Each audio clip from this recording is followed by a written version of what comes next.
Hey, this is Steven Puri, and welcome to the Online Prosperity Show.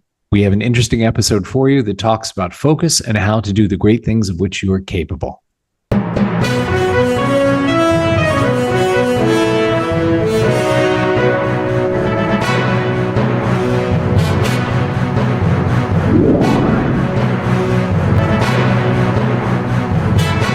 Now, ladies and gentlemen, welcome to yet another exciting episode of the Online Prosperity Show, the number one place where we uncover stories, strategies, and mindset shifts behind people who are transforming how we live and work.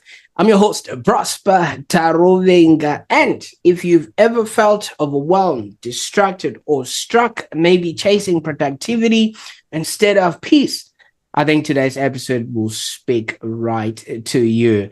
Our guest today, Steven Puri, is on a mission to help millions of people find their focus. Now, Steven, how are you doing, my man?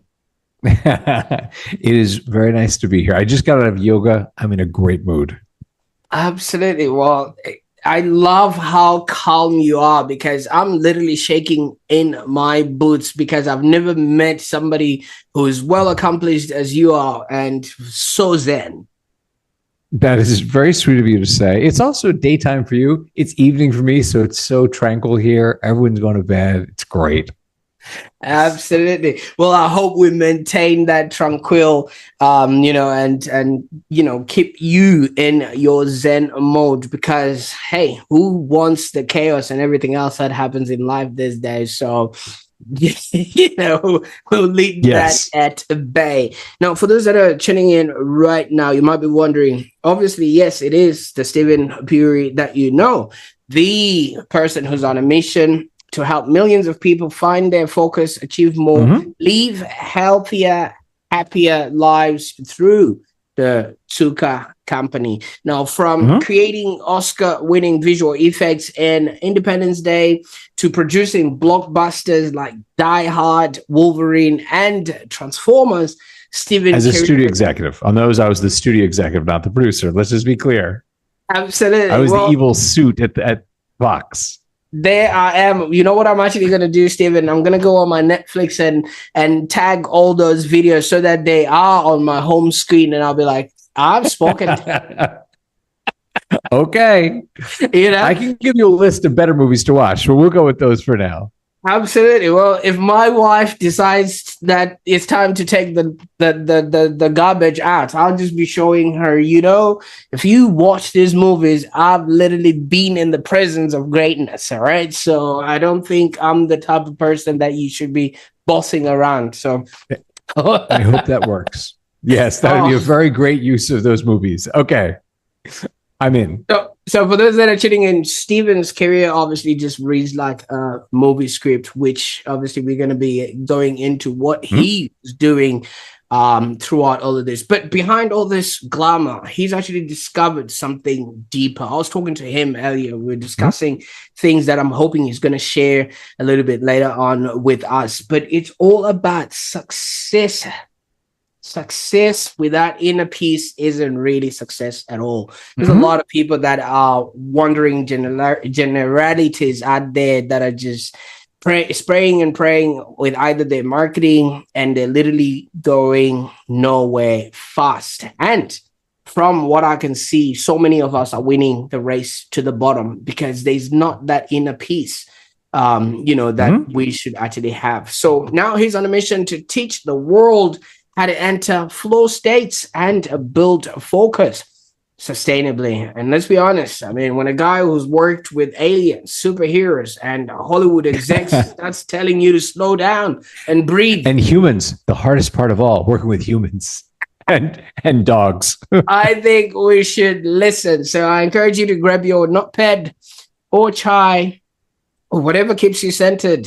Yeah. And because I think by the end of this conversation, we'll see how you can achieve more without losing yourself. Now, Steven, I could go on and on like a movie with endless credits. You know what I mean? Let's really back to where it actually got started. You've been involved with all these movies and award-winning sort of productions. Tell us a bit of your journey in that world, and how you got to be in such a high-level state. I'll tell you, you have had some amazing storytellers on, and you've drawn some great stories out of them. I hope this is one of the better episodes. So my story is maybe interesting for this reason is, yes, as you mentioned, I've been a senior executive at a couple motion picture studios. I've raised a bunch of venture money and run tech companies, things like that. I started as the son of two engineers at IBM.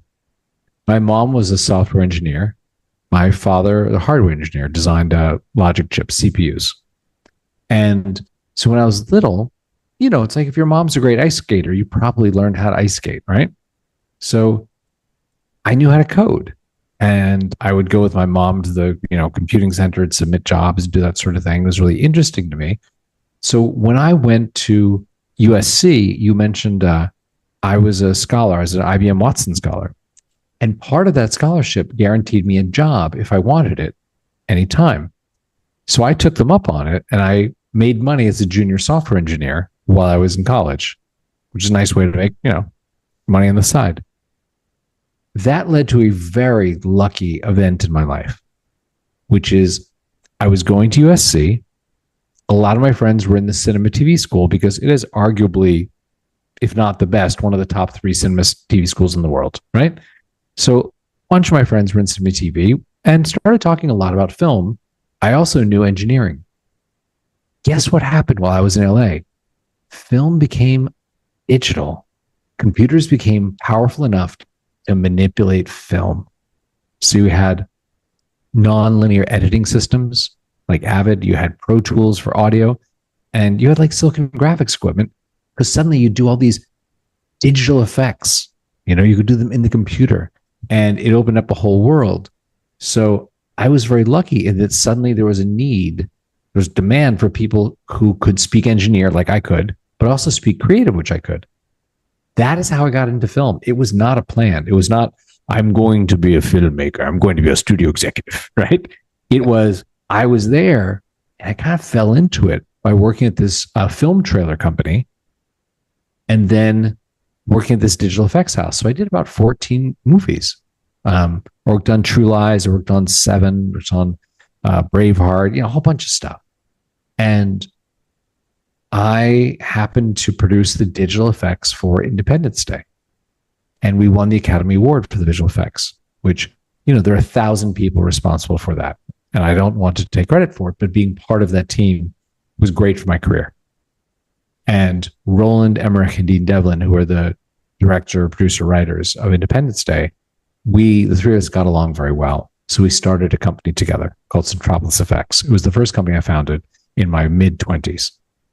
And we did digital effects. We raised about 15 million, grew it to about 80 employees. And we got an offer after about 4 years of running that. A German media conglomerate called Das Werk made us an offer to buy it. And it was great. It was like a 6x multiple. So, as one thinks in their 20s that, you think you're smarter than you are and more successful and better looking, funnier than you actually are. So I was at 28. I had a successful exit and had some money in my pocket. And I thought, okay, this went extremely well. Who knew that this would happen to me where I'm sitting here having worked with a bunch of really good directors? And I thought, I would love to actually help make movies get made, as opposed to be the guy that they called to help make the digital part of their movie. Does that make sense? So that's when I got on that, ladder, and I started working my way up in the studio system. And that, ended up being a vice president at 20th Century Fox, which is where I was the executive running the Die Hard franchise, the Wolverine franchise, stuff like that. It was when I was an executive vice president at DreamWorks for Kurt Swinorski, who were the guys who wrote Transformers 1 and 2, Star Trek 11, Eagle Eye, bunch of stuff, really talented, great guys. And that was my film career. It was like being an engineer in the right place at the right time with enough creative ability catapulted me into studio jobs. And then most recently, and this is the thing where you and I met, is I thought about, is Die Hard 5 really going to make the world any better? Probably not. I'm like, I'm going to wake up and be like working on Die Hard 9, be 50 years old, talking to my kids about paying for their college, by doing Die Hard movies. And I thought, you know what? Let me go do something with what I've learned. And the other thing I knew how to do was engineering. So that's when I went back to do startups. And that's how I founded the Sukha company. It's how I, raised a bunch more money and had 2 failures along the way, by the way. Like, it is not all roses. I had 2 companies where I raised about 3 million for each. And both those didn't work. And that was embarrassing. I was super depressed, So anyway, that's how I got here.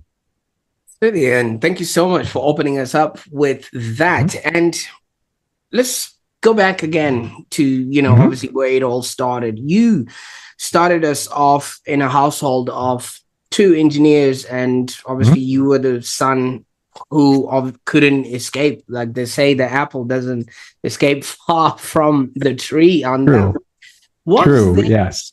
Was there any expectation from both of them, given the caliber of work that they were doing, for you to actually succeed? To succeed as an engineer or in life? Like, was there any expectation, because some parents that are in those particular positions will also really make sure that their kids all rounded. Yeah, my parents both grew up in a kind of poverty that I don't understand, because they worked very hard to make sure that I never would understand that. And the effect on me of getting a sense of what they had done to get where they were was very powerful, that you don't waste your life. It was like, you should go out there and do something. There was not a lot of sense of, go be silly and play around and do that sort of stuff. It was like, do something with your life, Absolutely. Yeah. And I quite like that, because with such, a foundation, so many people would now, elevate or grow up and utilize that sort of work. And if there was a bit of discipline around, the kind of work that you were supposed to be doing, that will actually then, manifest a little bit later on. So you also did say a lucky thing happened. Yes. And that's the part where you say digital, movies were now getting into digital, and engineering was such, yes. A thing, and things of that nature. That worked out very well for me. Absolutely. And would you say, had that period not happened, your life would probably have been completely different to what it is that you're doing right now? Yes, absolutely. If you look at my life, there are some very specific points of random luck that I'd like to believe I coupled with working very hard. When the opportunity dropped my lap, it was like, I didn't just sit around, but I was like, I can make something of this. But that was, you can't tell the story of my life without understanding that there are some things that happened, and I recognize that it was good fortune. It was the universe smiling, saying, I'm going to give you this opportunity, go. And then I worked hard to make something of it, Absolutely. I mean, obviously, luck is when preparation meets, the opportunity that comes at that particular time. And I think it was Steve Jobs that mentioned, you cannot connect the dots looking forwards. You can only connect the dots looking backwards. And yes, so true. As you would attest, this sort of happened because some kids that you were around were also going to that particular thing, so you wouldn't have had. But what was the aspiration? What did you want to become? It's this is kind of a funny story.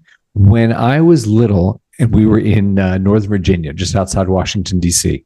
Right. My brother, who is now a professor of music at UVA, he was a young pianist, and I had also played the piano, and we had performed at this festival in DC, and happened to be invited to be guests on this TV show, which was a pretty well-known youth TV show in the DC Baltimore market, on Channel 5 there.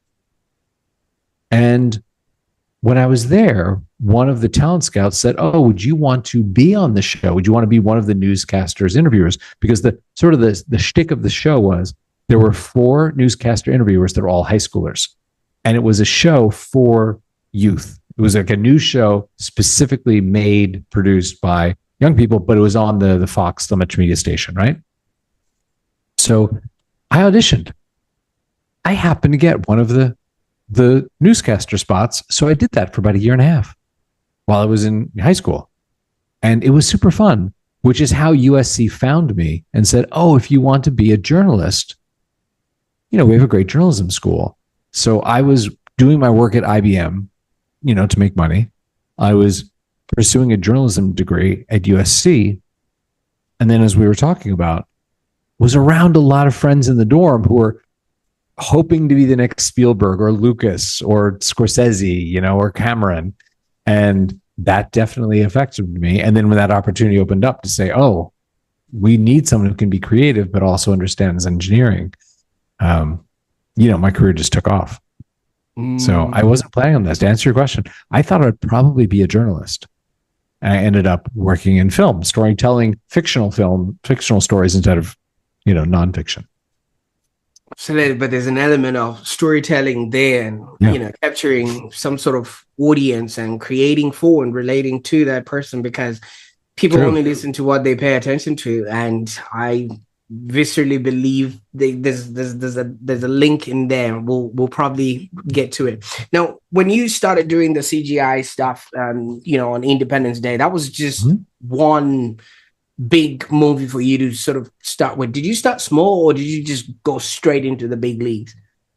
No, I started out doing some, I guess not smaller movies, but doing a portion of a big movie, like just doing a portion of True Lies, a portion of Seven, a portion of Carlito's Way, a portion of this, and then we did all of Braveheart, we did all of Immortal Beloved, all of a bunch of movies, but it started out just very sort of by chance. It was like, "Hey, this stuff. Can you help us with this?" And then that turned into a job, which turned into rising up at that company pretty quickly.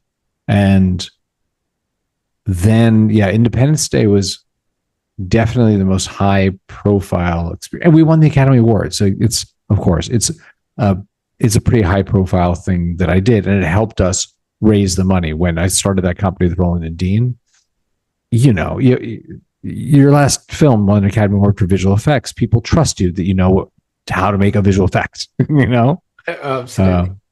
Yeah.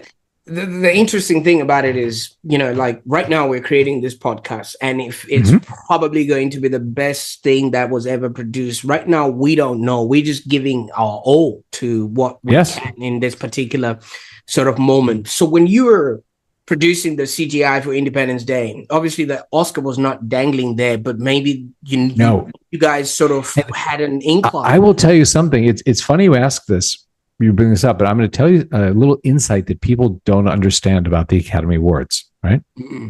So the nominations are done by that particular area of the Academy, right? So actors nominate actors.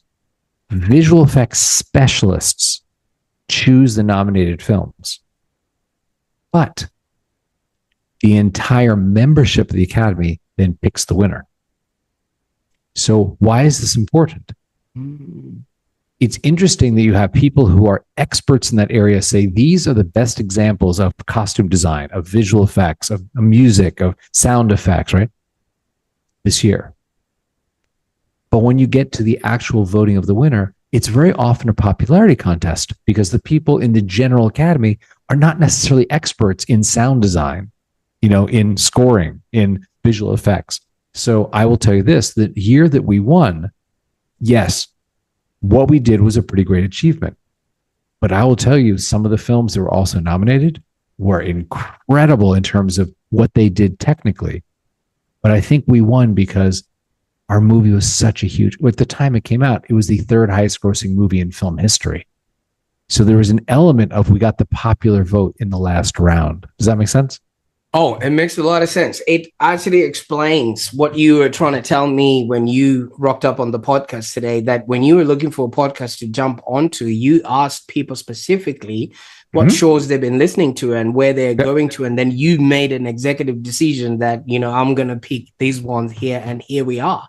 So that That's is correct. exactly how the actual thing works. But when that alien ship exploded in Independence Day, you already knew you were gonna witness a new chapter in your life, right? I mean, Well, here's the funny thing. This will give you a little insight into studio politics. So when I came aboard that movie with Roland and Dean, the way Fox looked at the movie was it was this B genre film that the guys who made Stargate were going to do. So they viewed it as, hey, I'd give them a little bit of money, and who knows if there's an audience for this disaster movie with aliens sort of stuff, right? So we had a budget of about, if you can believe this, think about this. We had a budget about 73 million for the entire movie, including cast, right? These days, 73 million basically buys you a couple of actors.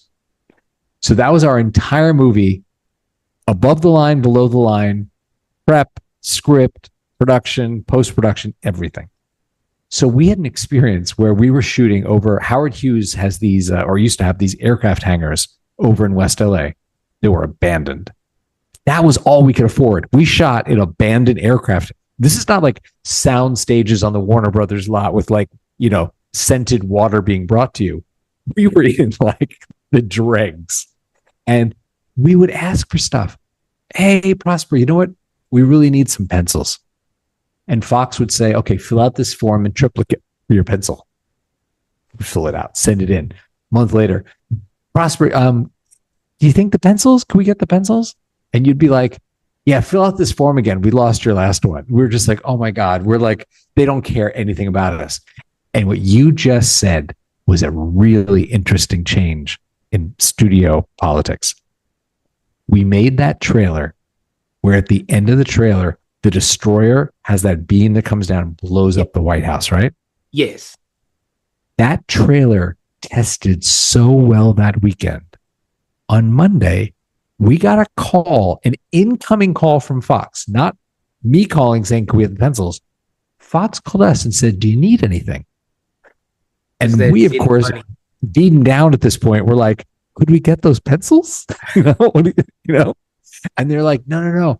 We just want to make sure you finish on time. And they named $1 million pieces of computer graphics equipment, like really big ticket items. Like, do you need any of those? We have some of those at another facility. We can send them over. We just want to make sure that you finish on time. And it was so interesting. It was my first time where I saw the eye of the studio suddenly swing around and go, oh, you are my favorite child right now.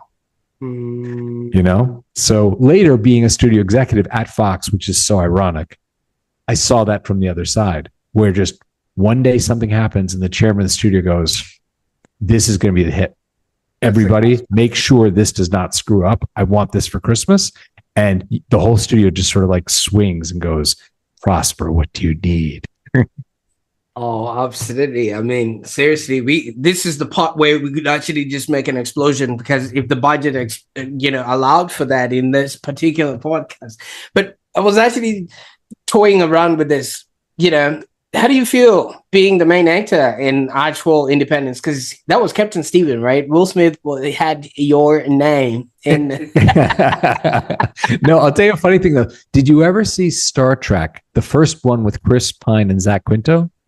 We did a reboot where we recast, Kirk and Spock. Kirk and Spock, yeah. Okay, if you ever see this one, it's Star Trek 11. I think it's called Star Trek 2009 or something, right? Yes. But if you ever see that, I die in that movie, and it was sort of an inside. It was kind of an inside joke where Spock has to hop during a battle into Kirk's captain's chair. Yeah. And he, calls down to Bones, and he says to Bones, I need to talk to Chief Medical Officer Puri. And Bones says, oh, Dr. Puri died on deck 6 in the middle of the battle. And Spock says, well, you're chief medical officer now, Bones. So it was our joke about how Bones became chief medical officer because I had died. You died. And so my assistants at DreamWorks thought this was hilarious when they saw this in the script.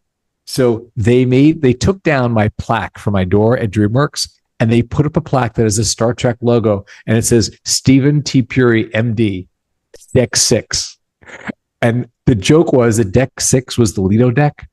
So I was probably playing shuffleboard when the battle happened. That's how I died. Oh my word. I mean, this is just bringing so much nostalgia into all of this. And the fact that you're here today is absolutely amazing.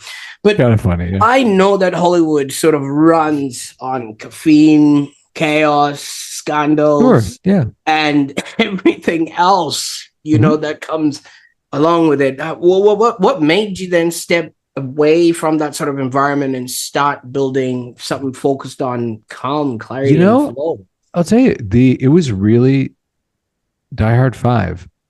It was a movie that when I was at the studio, the way studios work is you have usually 6 to 8 senior executives. And the studio slate, all the projects that they are trying to make at that studio into films are divided among those 6 or 8 executives, right? So suppose there are 400 projects that the studio has. Books they've optioned, video games they optioned, scripts they bought, life rights they bought, things like that, right? So if you have 8 people at the studio, senior executives like myself, vice presidents, right? That means everybody has about 50 projects. And you're trying to get them made. You're trying to develop them to the point where your boss, the chairman of the studio, says, okay, we're going to go make this. Now, I'll tell you, I had some stuff on my slate that was with amazing writers, Chris McQuarrie, Billy Ray, David Ayer, like amazing top drawer writers. And there's a period of time that my boss, who's the chairman, the only project he would ask me about is Die Hard 5, which is a project, let's be super honest here. I had inherited, I came to the studio, he recruited me to come, and, it had a writer on it that is not a great writer, and the script is really bad. And it was all he wanted to talk about making that movie. And I said to him one day, we walked out of a meeting and I walked with him back to his office. And I said, you know what, Tom, I feel like I'm failing you because you paid all this money for me to come here. And you've been very generous giving me a checkbook to buy projects from these top writers, right, that I know. But for some reason, the only one you want to make is Die Hard, which is the worst script on my slate. What am I doing wrong? And he, in a very honest, rare, candid moment, said, you have to understand that the other end, we were walking down this long hallway at Fox, the old executive office building. He said, you have to understand at the end of that hallway, those doors are essentially my accountants, my quants. And I could project how much money Die Hard 5 will make without even reading the script. Because we put out that poster that says Die Hard 5, it will make this amount of money by Sunday night. It doesn't matter if it's good or bad. So he said, as long as you make it for less than that, you don't put my job at risk. And I'd like my job. So he said, just make it cheaply. Put it out, and we'll call it Die Hard 5. That's all I care. And I was like, wow, that is the least inspiring talk I've ever had from a boss in my life. In my life. And that was when I decided to get out. And it was a long process to get out because I thought to myself, okay, I want to go to another studio. I want to, do something else. He re-upped my contract to keep me there, just to spite me so I couldn't go to another studio. He picked up the next year of my contract. So I had to ride that out, which was miserable, right? And at the end of it, I said, listen, I'm not going to compete. Don't worry, I'm not going to Warner Brothers. I'm actually going to go do a startup because I was an engineer before. I'm going to go look for problems that I think I can solve with engineering and do that. So please don't try and renew my contract and keep me here. I'm not going to be competition. I'm going to leave film. I don't want to be 40 or 50 years old making Die Hard 9, which is probably going to be a bad movie, right? And that was it. That's when I thought, let me get out. You reckon Bruce Willis will be in the 10th edition? I don't know if he's still going to be. I don't think Bruce is in a position to, sadly, yeah, a lot has happened in his life. And this was back when Bruce was very vibrant, and he was funny. He would come in for meetings, and when you meet with some actors, some stars, they almost play themselves in real life. It's like you're not really meeting with Bruce Willis, you're meeting with Bruce Willis playing the character Bruce Willis.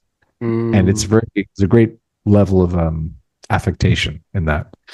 So absolutely. And I mean, obviously it's called method acting, and that actually brings us to some of what it is that you are now working on, because most of these people are acting a character, like you're saying, and they're becoming somebody who they're not, which means they're living a life that never was theirs. And when they then come back home, they don't have all those people that are at their beck and call. They don't have all those gadgets that they use and things of that nature. They literally have to live an every single day, throughout. Now, somebody might be outwardly famous, but internally they are a mess because they haven't connected who they're actually supposed to be and who they have actually become. You are sort of on a mission to maybe right that or correct that for a lot of people. Tell us a little bit about what you're working on now. So it is interesting that in my film career and in my tech career, I've been very lucky to be around high performers, a number of whom can do it sustainably. Like they've figured out how to be at the top of their profession and not kill themselves and go crazy. You know what I mean? And that was very interesting to me. And that led me down the path of like, okay, how can you be a healthy high performer? And I suffer from distraction, procrastination. Like I am right there. Like if I tell you tomorrow morning, Prosper, at 9 a.m., I'm going to start working on my blog post or writing this new, feature, coding this thing. There'd be a good chance at 9:15, I was still like checking my, news and staying on top of the news, or 9:30, I'm returning some emails. And it's just procrastination. I noticed I did that a lot. And during the day, if something hard came up, like I was writing some code and the build kept failing, I would pick up my phone, like just this instant dopamine hit. And I looked at this and I was like, you know what? I've seen really high performers work. And how do I make the techniques that they use really simple for myself? And that's why I came up with the idea of having essentially a flow state website. And I don't know your audience, I'm sure some portion of the audience is like totally into flow states. They're like flow masters. And maybe another portion of the audience is like, I've heard of it. What is it exactly? If you want, I can explain that in like 30 seconds. Yes, please. Yeah. Okay. Absolutely. So here's the deal. There was a Hungarian-American psychologist, this guy, M.E.D.I.A, Csikszentmihalyi, and he had a thesis. He said he had noticed high performers in very different disciplines, athletes, artists, scientists, inventors. They would go into these concentrated states where they did the thing that makes them famous, the thing that changes the world, right? And they would describe those states in very similar ways. And he was like, what's up with that? Like, how do they do this? So like, Prometheus, he wanted to go up and steal fire from Mount Olympus and bring it down to the rest of us and go, man, this is how it works. So he did his research. At the end of that, he wrote a book called Flow. It is the seminal work on this. It is from whence we get the term flow state. And he said the greatest thing. He said, I chose this word because it was the most beautiful metaphor for what I found, which is we are all on the river paddling ourselves forward. But if you align your boat with the current, it carries you. It magnifies your effort. And that's what these high performers have figured out how to do, and do it consistently. Get into this flow state. And he said they call it different things. Michael Jordan, called it being in the zone. Picasso had his own word for it when he would stay up all night and just like lose track of time and create things. And he said it's not necessarily flow is the only word for it, but it's what I'm calling the state. And he said it's repeatable. It's characterized by you lose track of time. you're immersed in the work. You're doing your best work. You do it quickly. At the end of it, you feel uplifted. You feel in control of your day rather than being depleted, like, oh God, I worked so hard, I need a nap. It's like you get this rush from it. And I had not heard the term flow state when I actually first experienced one. I was on a flight here from Austin, Texas. I was going to San Francisco. And the next day I had a meeting with my team in San Francisco, and I wanted to illustrate this idea for a feature, like go into Figma and kind of mock it up. Like, what if we did this, So I thought I'll do it on the flight. Got on the flight. Alaska runs that nonstop on that route.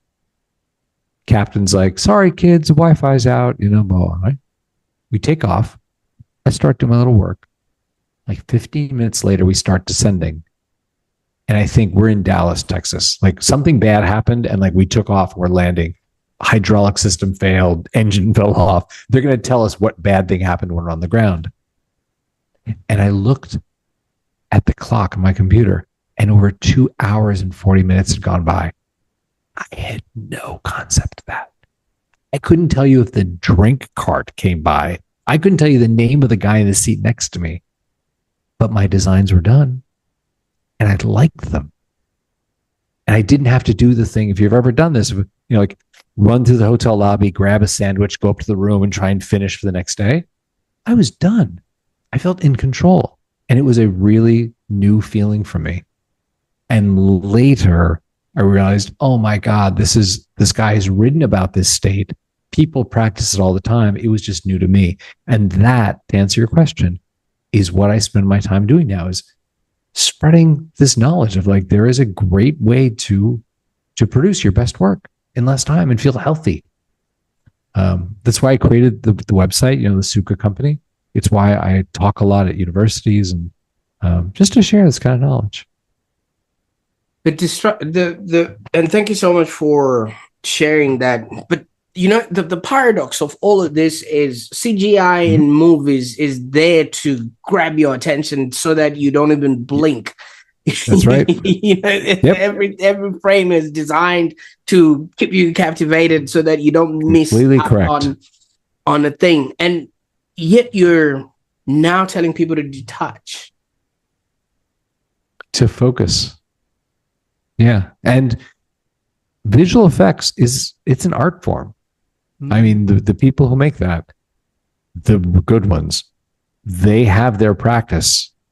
They understand how to focus.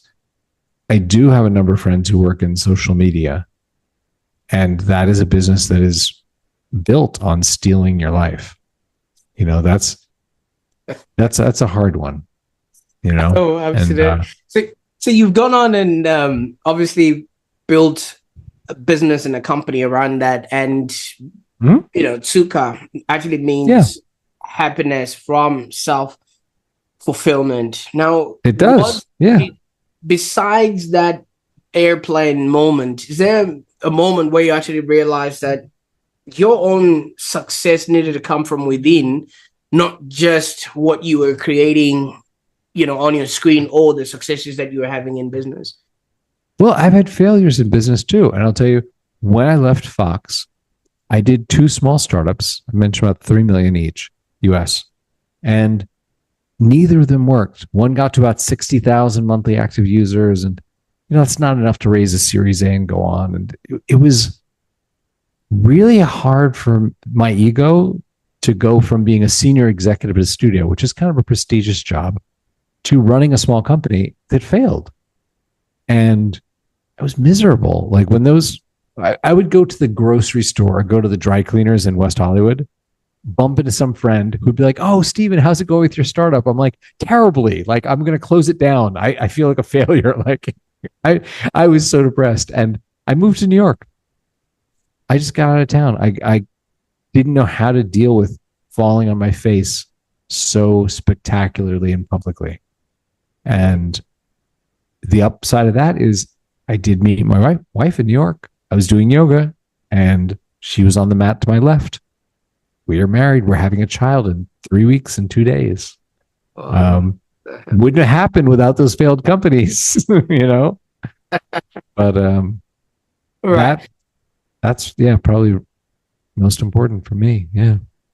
Absolutely. So the Sukha company itself, you've bundled a few tools. I mean, you've used your expertise Yeah. and your knowledge, to really keep you focused and create somewhat of a healthy work Mhm. day. Could you maybe paint a picture of us? Because fish don't see the water that they swim in. I mean, I know I'm working right now. I'm at work, Yeah. but maybe I'm probably not in the flow that needs to happen. What does a Sukha style day look like as compared to a typical chaos work day that most of us experience? Well, I'll tell you, deep work, as Cal Newport would say, the kind of work where you can get into flow is work that usually requires an hour or 2 hours. It's not something you do for 9 minutes in between Zoom meetings, right? So some people have days that are set up to be one series of Zooms and Teams meetings, and you're not going to do deep work. That's not what we're talking about. Most of the people who get into a flow state, who are members of the Sukha community, they are developers, they're writers, they're designers, they're people who have a couple of hours of work to do. And there's a concept of chronotype, which for anyone listening is like, huh, what is that? Chronotype is the concept that there are times of day you're more adept at doing certain kinds of things. And I'll give you a film example. There's a famous screenwriter, this guy, Ron Bass. He's an attorney who turned screenwriter. And he's written movies for Julia Roberts, Tom Cruise, Dustin Hoffman, like all sorts of stars have been in his movies. He famously does not talk to his family in the morning, like doesn't even say hi. He gets up, starts working, and he explained to his family, he said, when I start talking to you, I can't hear my characters' voices in my head anymore. So I'm not the dad who's going to make pancakes or drive you to school or do any of that, because my chronotype is like 5 to 9 a.m. is my golden time for writing. And he also knew in the afternoon he could do collaborative work. So he'd do studio note meetings in the afternoon and things like that. So it's a pretty extreme example. But the reason I bring this up is when you say paint a picture of how to get into a flow state, part of it is you have to have work that's going to take an hour or two. It's going to take thought. Like you're a designer, you're a graphic artist, you're a writer, you're blogging, you're writing code. And you have to block out some time. That's the best time for you. Like for me, about 7 to 10 a.m., golden time. I write my best blogs. I write my best code. Like it's perfect for me. So what I do is I open up Sukha, the website. There's a big play button in the middle. I hit play before I start coding or writing. The music starts. It blocks my distractions. I don't get, like my phone doesn't ring, things like that. It's just a really nice experience of having that 3 hours where I can do a day's worth of work in those 3 hours. So that's what I do. And it's built on the research of some really smart people who came before us who were generous and said, this is what I've learned. I actually like this because so many of us, I think they say anytime you get distracted from a task, you have to get your brain to rework and you're missing out on 2 to 3 hours of you just trying to get in that particular zone of work. And especially if you're working for yourself, you know what I mean? You literally have to obviously, have those moments of, deep work and things of that nature. But there's an element of self-discovery that needs to happen because you need to then know when you can achieve that flow. Because if you're just going to be doing random acts of working throughout the day, then you might not actually get that optimum sort of work. So that's right. Yeah. Well, here's the thing is you can think about this if you are a leader of a team or you are on a team, which is to do the deep work, to do the things that really require thought, not returning emails or paying bills or slacking someone, right? But to do the thing where you go, hey, everyone, I thought about this today. And people are like, wow, that's an awesome idea, right? That comes from doing some deep work. So you need, if you are a leader and you say, man, I want my team to be doing that. Like no company wins because all their emails are returned. You know what I mean? They win because someone there said, I have an idea. So you want to create that culture, which means with your team, you want to say, hey, you know what? why don't we have an agreement? Let's choose an hour every day. We can discuss what hour is best, 9 to 10, 2 to 3, whatever is best for the team. In that time, let's not set client meetings. Let's not slack each other. Let's let that be sacred time where we do the things that move us forward. Now, if you're on the team and you're not the leader, it is an idea you can bring to the team and say, hey, you know what? To do the work that is going to help the whole team, I need to block out of my calendar, like meetings with myself. Monday, Wednesday, Friday, I block 9 to 11. In that time is when I do the actual really meaningful stuff. Now, I'll tell you, there are a lot of engineers, a lot of developers that use Sukha. One of the common things I hear with them is, my boss books me in meeting after meeting after meeting and thinks that in the 20 minutes between meetings, I'm going to do some great coding. In 20 minutes, you can barely remember where you used to be. If you're a writer, in 20 minutes, you're still remembering, like, what was I about to write next? You're not actually writing. And that's what you need to, if you are doing it for yourself, to put into, your team, is this idea of, hey, let's do this deep work. That's what we actually win on. It's not having 17 meetings a day. No, Steven, a lot of people use busyness as a badge of honor. You know what I mean? Mm-hmm. Oh, yeah. How you doing, Steven? Oh, I'm busy. Oh, you should see everything. It's mid-month now. We're almost going to everything else. You know what I mean? But if you really look at it, half of that work can only be done in like an hour a month. But they procrastinated because it's who they have become, and it's become their identity. Like you were saying, that these people... You are speaking the truth, Prosper. These people show up and that's the character that they want to play. How can you be an entrepreneur and you're not busy? You know what I mean? So what's the cure to that? And is it, I know it's a misconception about productivity or success that you are obviously solving, but some people literally are holding on to that. How do we let go? Well, there again, you can lead a horse to water, but you can't make him drink, right? Mm-hmm. So what we're talking about here with like flow states, this idea of like doing deep work that's meaningful and powerful, that is for the people who raise their hand and say, I'm ready. Like, I'm done just being busy. You can look up at the end of the day and be like, wow, I was busy all day. What did you get done? I don't know, but I was busy just going from thing to thing to thing, and that sense of, if you're intentional, if you're mindful with where you put your brain during the day, you finish your day much sooner. I don't think why I named my company what I named. It's a weird name. The Sukha company is a strange name, right? Mm. And I'll tell you this. So I mentioned to you, Laura and I met in yoga, right? So Laura and I have a daily yoga practice. It's a great part of our life. I love it. When we got married, we had our honeymoon in Bali. Because, it's beach, yoga. It's awesome, right? We're flying over there, and we had a working version of this website with the music and the smart assist and all that. We didn't have a title. We didn't have a name for it. I knew we needed a great name. And I thought, Amazon is not called bookstore. Nike's not called shoe store. They're interesting names. We understand, the winged goddess of victory. Oh, what a cool name for a shoe company, right? Mm. So I was talking to Laura. I said, I really hope in the next 10 days while we're hanging out, no one's going to bug me because they know it's my honeymoon. Maybe the universe will speak to me and say, here's a great name. Laura, of course, is like, I wish that for you. Good luck, right? So we got there and I said, do you mind? I think something that would seed my unconscious is if I talk to like 2 or 3 people that are early beta testers and just ask them, what does he love about this? And maybe that'll do something. She's like, go for it. I'm going to go to the pool. I'll see you at dinner. I was like, okay. So I talked to 3 people and I said, just 10 minutes. I just really want to quickly ask you, what's your favorite feature? Do you love the music? Do you love the smart assistant? Do you love the phone block thing, right?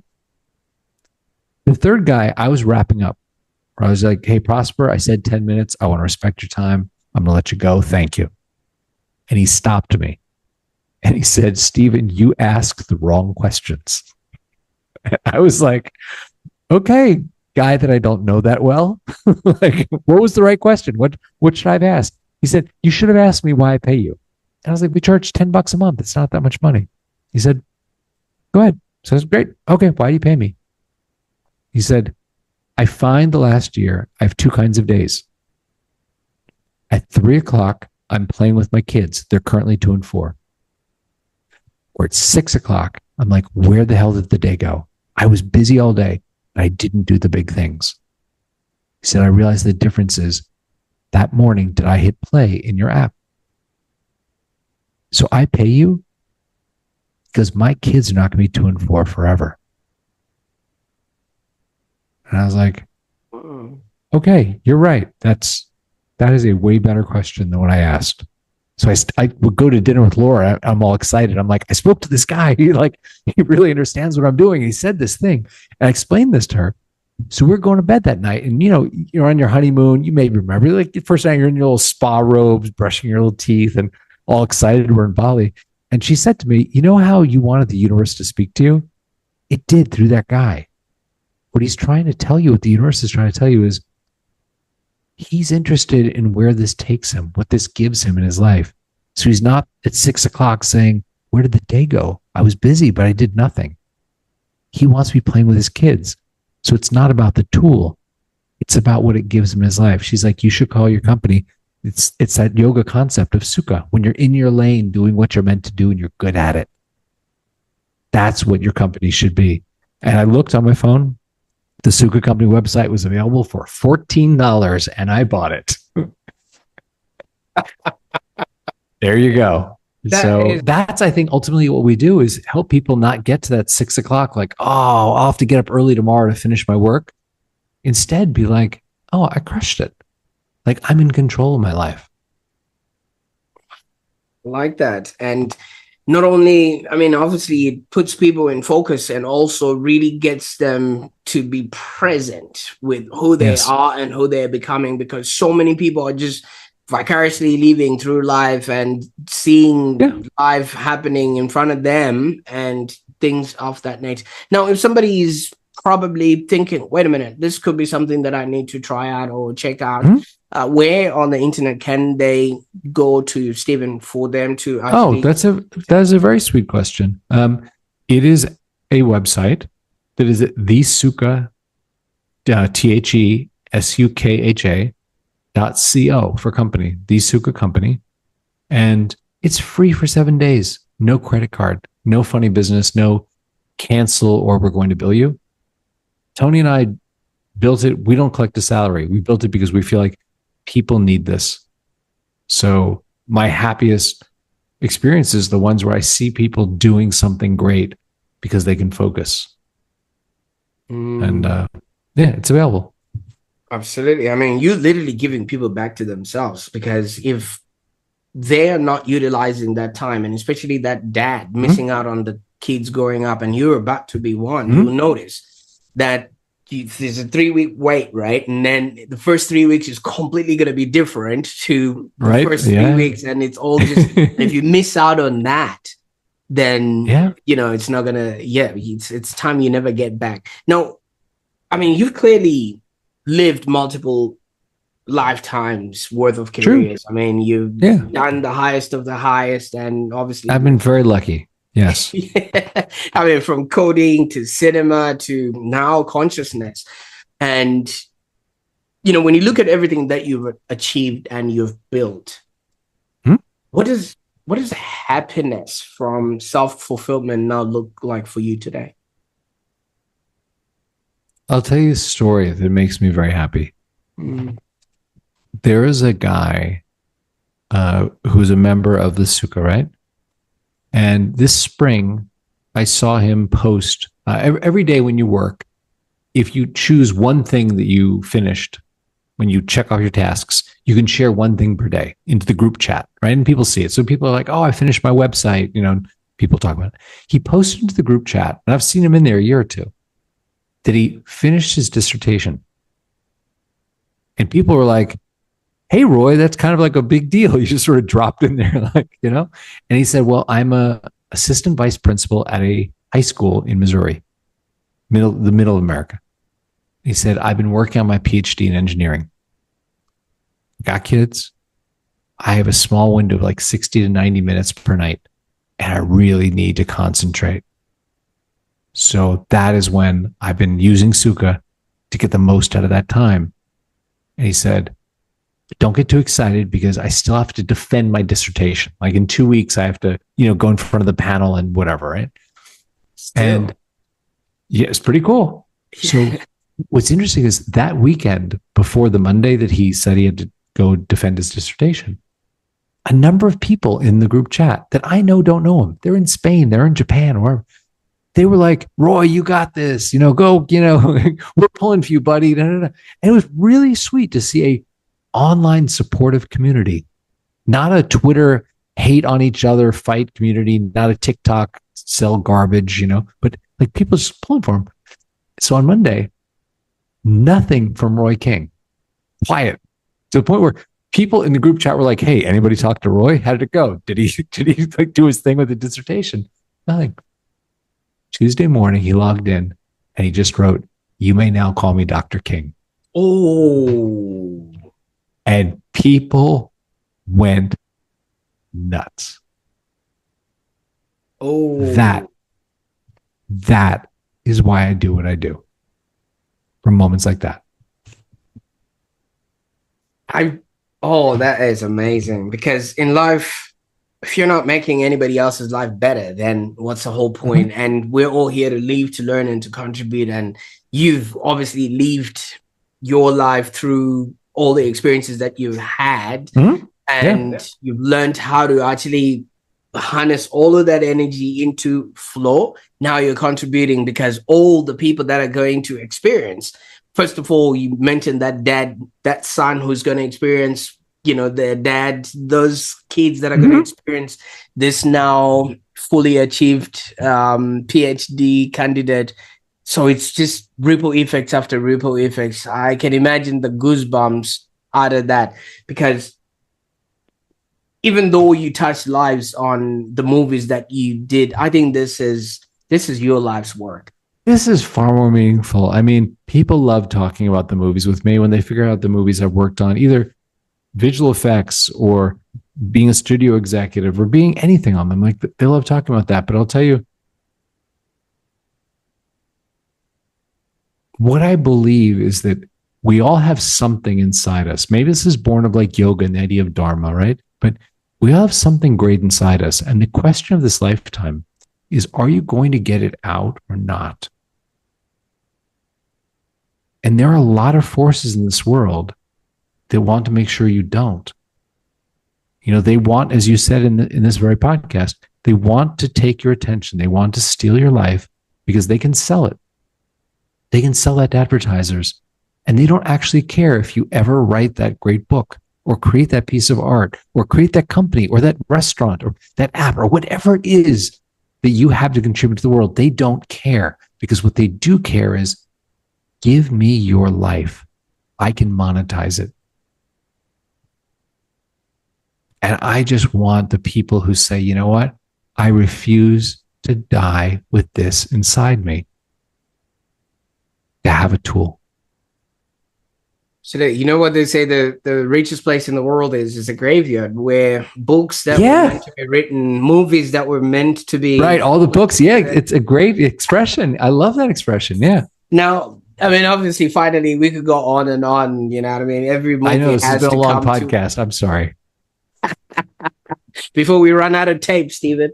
Now, obviously, with all that you have done, I mean, you've been around the world, seen it all, had the highs, the lows, and now you're about to be, a dad, which I think is going to be yet another I'm so excited. Experience in and of its own. But what's next? Now that you brought us into your world, what are you working on right now that we can actually be on the lookout for, that we can also celebrate? What I'm super excited about is we're about to do something in Sukha for people, because a lot of members have said, tell me how I'm doing.